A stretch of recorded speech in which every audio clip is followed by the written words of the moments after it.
हर हर महादेव, जय श्री शंभू, श्री शिवाय नमस्तुभ्यम। कैसे हैं आप लोग? आशा करती हूँ कि भगवान भोलेनाथ की कृपा आप सभी पर बनी रहे, आप सभी स्वस्थ हो और अच्छे हो।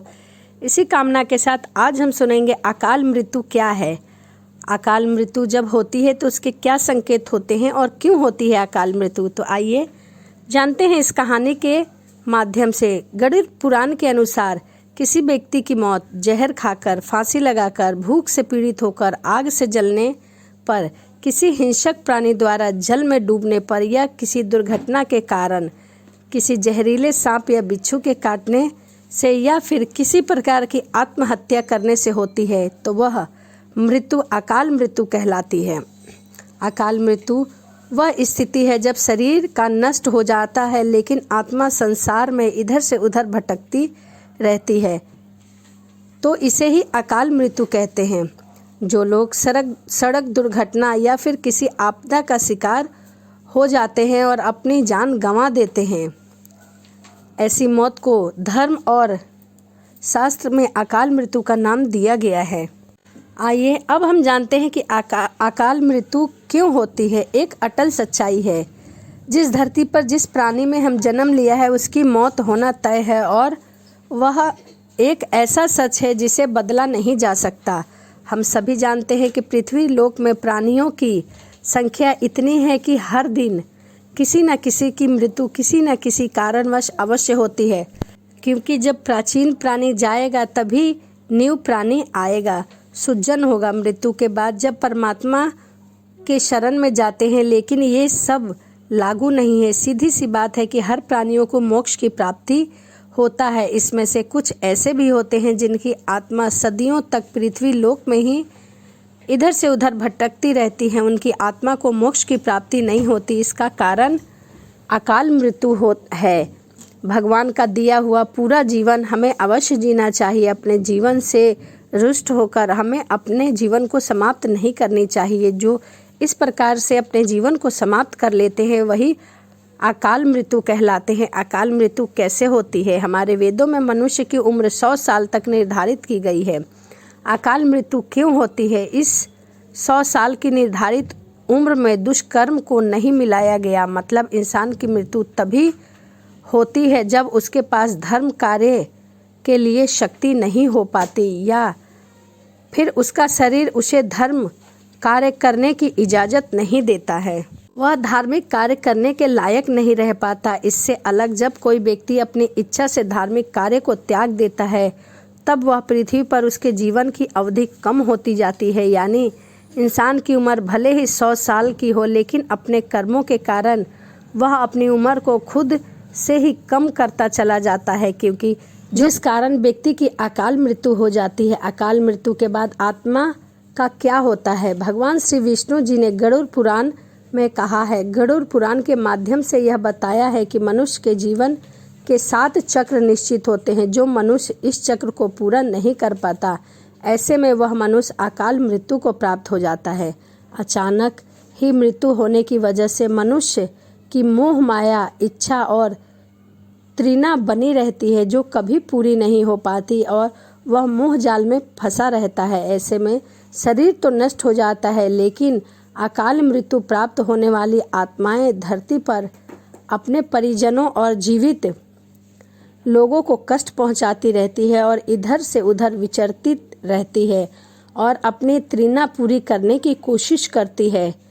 गरुड़ पुराण के अनुसार यह भी बताया गया है कि प्राकृतिक मौत से मरने वाले मनुष्य को 41 दिन में दूसरा शरीर प्राप्त हो जाता है। इससे विपरीत अकाल मृत्यु को प्राप्त व्यक्ति भूत, प्रेत, पिशाच, चुड़ैल, कुष्मांडा, ब्रह्म राक्षस, बेताल और छत्रपाल योनि में भटकता रहता है। उसकी आत्मा को तृप्ति नहीं मिलती और वह जल्दी उसकी आत्मा को शांति नहीं मिल पाती है। गरुड़ पुराण के अनुसार अकाल मृत्यु में आत्महत्या को सबसे निकृष्ट माना गया है।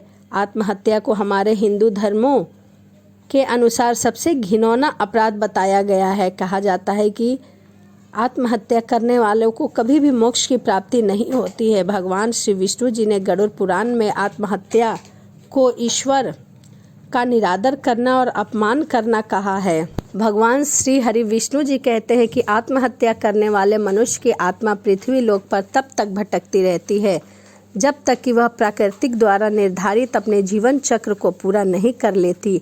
ये घोर कृत्य एक किस्म की सजा है। इस प्रकार की आत्महत्या को न तो नरक लोक में जगह मिलती है और न ही स्वर्ग लोक में। उसकी आत्मा इसी तरह धरती पर इधर से उधर भटकती रहती है। आत्मा को मरने के बाद ही सबसे कष्टदायक स्थिति से गुजरना पड़ता है।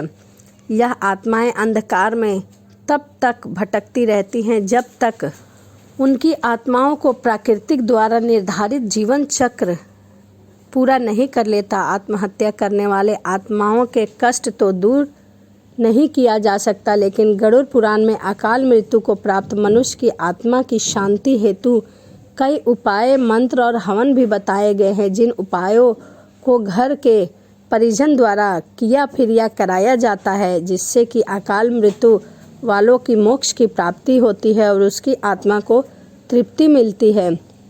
इन उपायों और मंत्रों द्वारा शांत किया जाता है और तब वह आत्मा घर के लोगों और बाहरी लोगों को कष्ट नहीं पहुंचाती है, लेकिन आत्मा इन उपायों और मंत्र के द्वारा केवल शांत होती है। उसे मोक्ष की प्राप्ति फिर भी नहीं मिल पाती जब तक उसका निर्धारित जीवन चक्र पूरा नहीं हो पाता और जब तक उसका जीवन काल पूरा नहीं हो पाता तब तक उससे मोक्ष की प्राप्ति नहीं होती। आइए अब हम जानते हैं कि अकाल मृत्यु के क्या संकेत है, क्या लक्षण है। जब भी किसी के यहाँ अकाल मृत्यु होने वाली होती है तो कोई ना कोई संकेत अवश्य मिलता है। तो आइए जानते हैं। किसी व्यक्ति को हरे या नीले रंग की मक्खियाँ जो गंदगी पर बैठी होती हैं बार बार दिखाई दे और अधिकांश समय में मक्खियाँ व्यक्ति के आसपास ही रहने लगे तो समझ लेना चाहिए कि व्यक्ति की आयु लंबी नहीं है। दूसरा, जिस व्यक्ति की मृत्यु निकट हो उसको अपने आसपास कुछ सायों के मौजूद होने का एहसास होता है, जैसे बिना किसी के होते हुए भी अपना कोई प्रियजन समझकर उसे आवाज़ देने लगता है और उसे अपने पूर्वजन, पितर या कोई मृत व्यक्ति भी नज़र आने लगते हैं। आइए अब हम जानते हैं।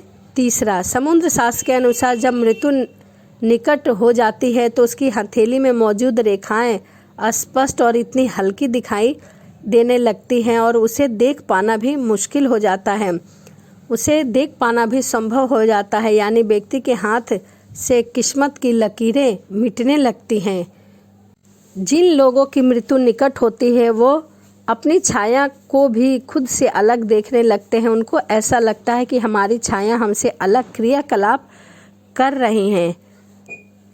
आयुर्वेद के अनुसार मृत्यु से पहले मानव शरीर से अजीब सी गंध आने लगती है। यह गंध जैसे किसी मुर्दे से आती है उसी तरह से उस मनुष्य के शरीर से आने लगती है।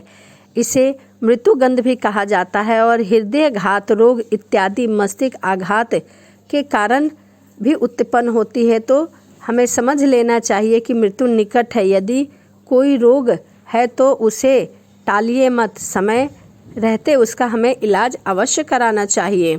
जब कोई व्यक्ति सूर्य, चंद्रमा या अग्नि से उत्पन्न होने वाली रोशनी को भी नहीं देख पाता तो ऐसे इंसान भी कुछ माह के लिए ही जीवित रहते हैं, यानी कि उनकी उम्र बहुत कम होती है। जब किसी व्यक्ति को पानी, तेल या दर्पण में अपनी परछाई न दिखाई दे, परछाई विकृत दिखाई दे, तो उसे समझ लेना चाहिए कि वो इंसान कुछ ही दिनों का मेहमान है। जब कोई व्यक्ति नशा रोग अत्यधिक चिंतित रहता है, अत्यधिक कार्य करता है, तो उसके भीतर ये सभी नाड़ियाँ आदि कमज़ोर हो जाते हैं। ऐसे व्यक्ति की आंखों के सामने उठते समय, बैठते समय या किसी भी समय बार बार अंधेरा सा छा जाता है। ऐसे व्यक्ति की भी मौत नज़दीक होती है। तो यह अकाल मृत्यु के कुछ लक्षण थे जो मैंने आपके साथ शेयर किया। तो इस वीडियो के माध्यम से मैंने आपको बताया कि अकाल मृत्यु कब, कैसे और किस प्रकार हो सकती है और जब भी किसी व्यक्ति की मृत्यु निश्चित हो तो उसके क्या लक्षण हो सकते हैं। तो चलिए इसी के साथ वीडियो को समाप्त करते हैं और मिलते हैं अगली वीडियो में। यदि आपको वीडियो अच्छी लगी हो तो प्लीज़ कमेंट, शेयर, लाइक ज़रूर करिएगा। तो चलिए मिलते हैं अगली वीडियो में। हर हर महादेव। जय श्री शंभू। श्री शिवाय नमस्तुभ्यम।